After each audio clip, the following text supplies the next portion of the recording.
Hello again. This is just going to be a real quick video about how you can make a really quick and easy and best of all cheap front lower lip for your Mazda 3, or this really applies to any car.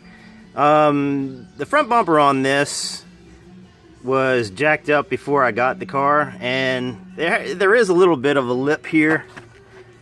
You can see this is the factory lip here, and obviously someone had bottomed out the car, so it had torn this up pretty good.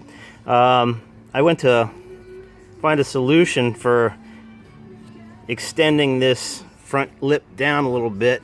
This is a commuter car, and I am going for mileage after I finish getting the new engine, which is almost done. It's in, and I'm in the final stages of getting that squared away. Eventually I'll get a new bumper, but in the meantime, this is going to be my daily commuter, and I want to get the best gas mileage possible. So what we're doing here is we're extending this down with a bit of flexible plastic. It's actually landscape edging trim I got from Walmart.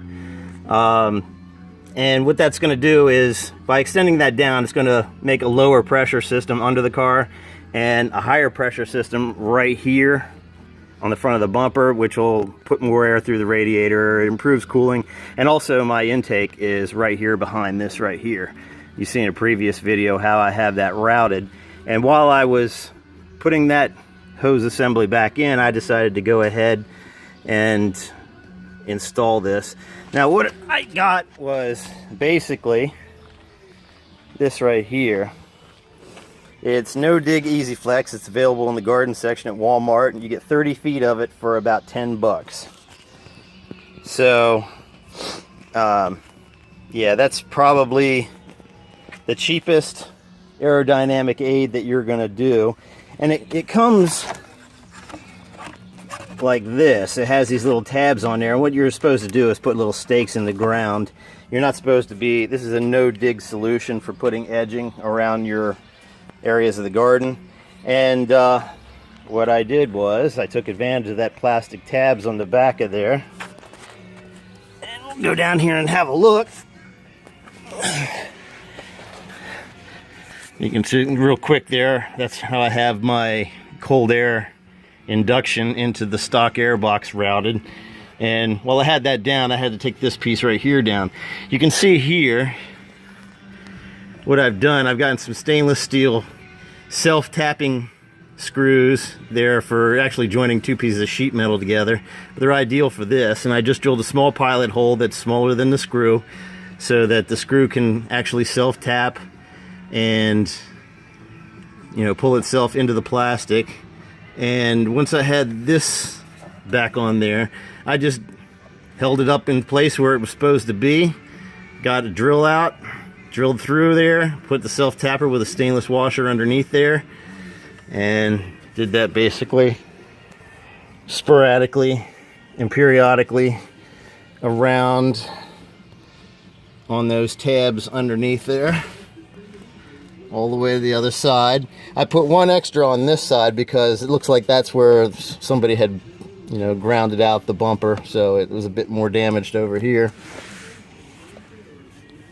So that's basically the video. Let me get a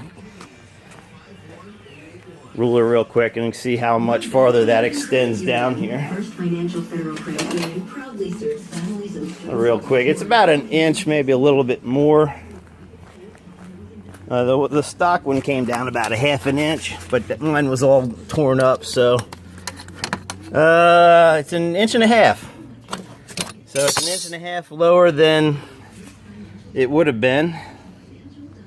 And like I said, this is what I got in the garden section at Walmart. I think it was about 10 bucks. You get 30 feet.